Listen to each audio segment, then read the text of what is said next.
May panibagong harassment na naman po yung mga Chinese Coast Guard sa ating mga fishermen. Ito po yung sinabi ni Coast Guard spokesperson Commodore J. Tariela. At hindi lang yan mga kababayan, yung Chinese Coast Guard po, sabi gumagamit na ng sound as a weapon.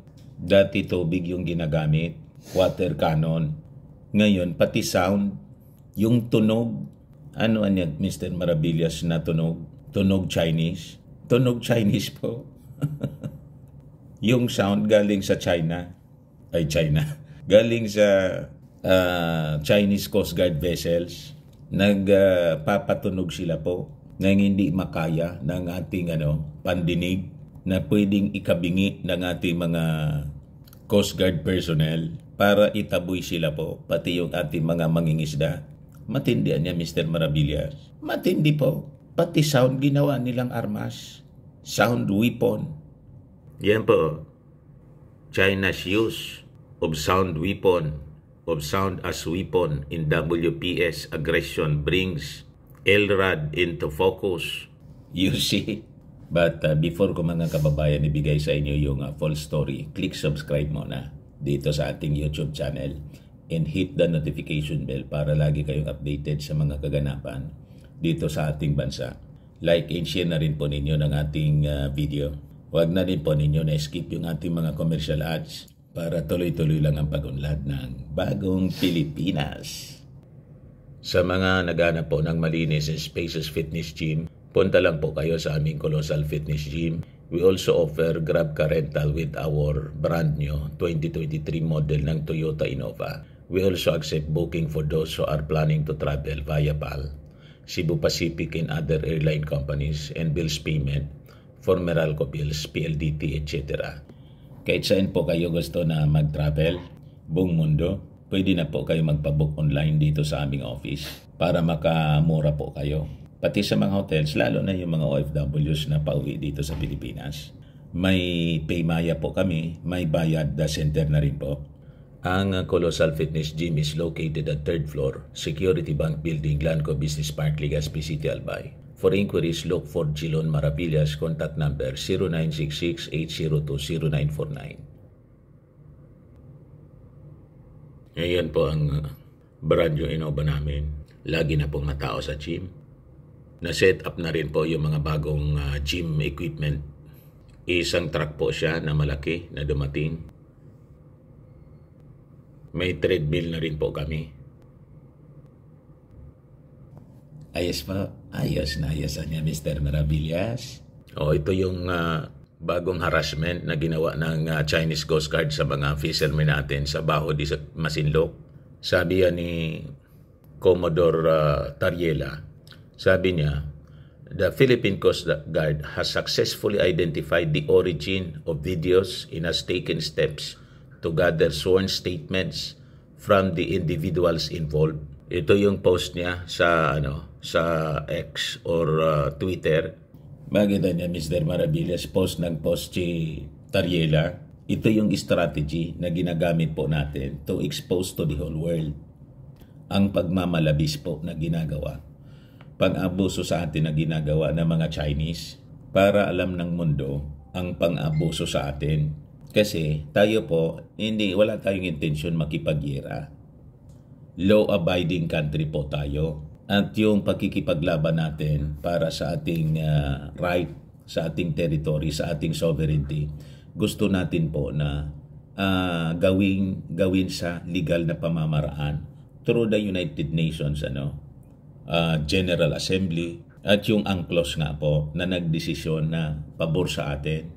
Ayaw natin gumamit as much as possible ng puwersa. Pero pag tayo po ay halimbawa ginamitan ng armed attack na nakapalaman sa UN sa ating treaty, yung defense treaty natin sa Amerika, then we will be forced to use weapons to defend our territory.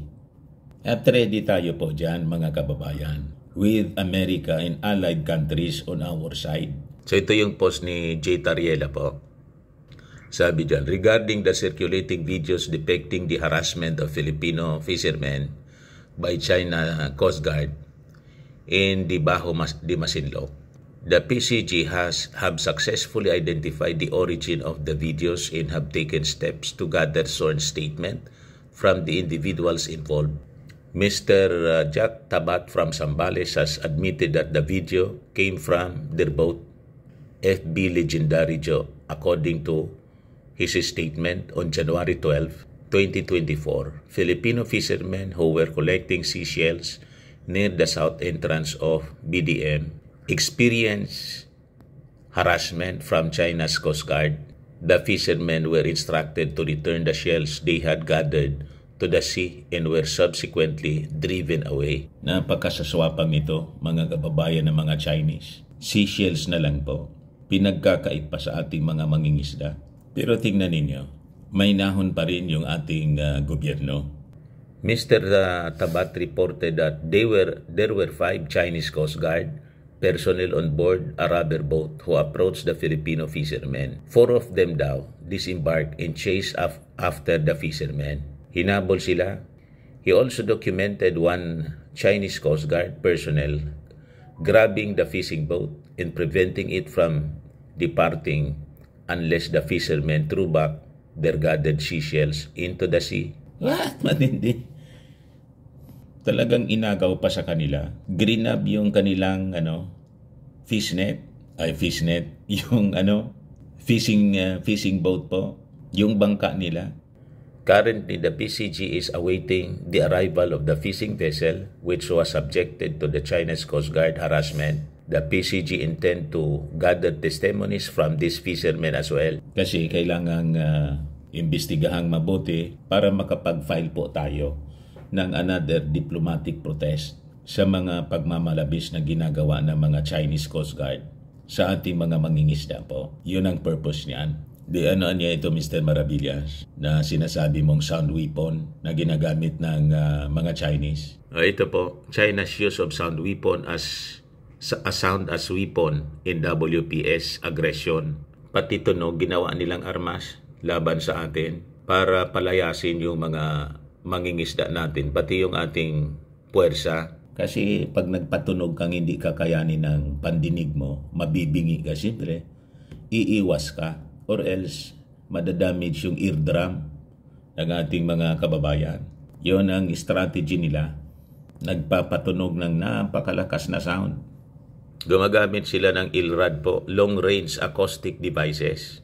Parte ito mga kababayan ng tinatawag na Gray Zone Tactics ng China, sabi ni Dr. Chester Cabalsa, Security and Defense Analyst. O yan po yung ILRAD, Long Range Acoustic Devices.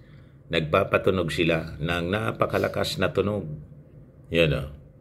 Transmitting sound like a loudspeaker in many directions, like the way a light bulb emits light, and ILRAD transmits sound in a narrow beam like the way a flashlight works. Sound attack na ngayon ang ginagamit nila para umiwas tayo doon sa lugar. Pinapalayas tayo sa ating sariling territory gamit ang sound.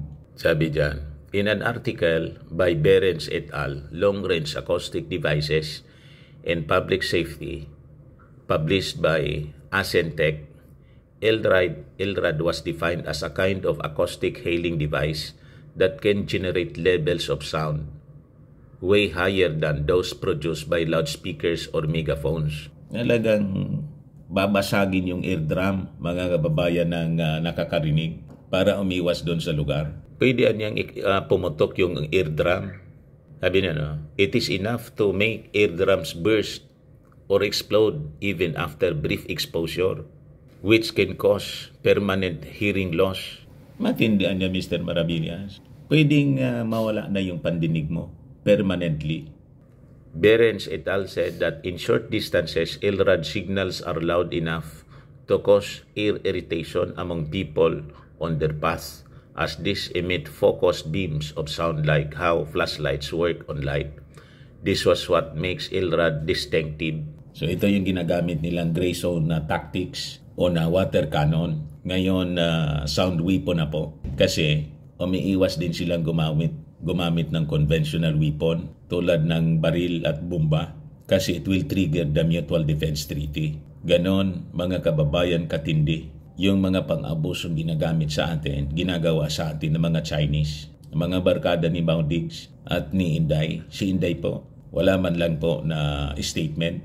No single statement against China's abuses, mga kababayan. Pero sa chatsa po, People's Initiative, maingay si Inday. Ito yung statement ni Inday as published by Impact Leadership.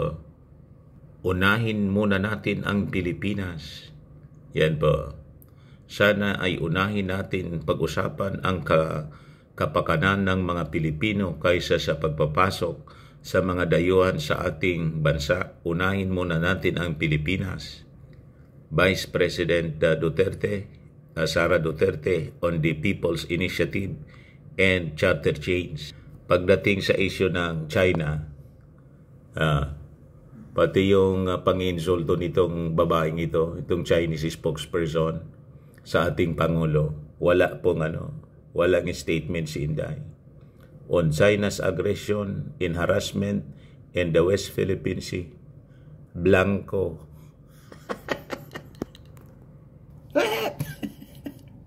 Ganon. Pero sabi niya, mahalin ang Pilipinas. Ayan man lang po, mga kababayan. Ako po si Dante Maravillas. Bye-bye po. God bless.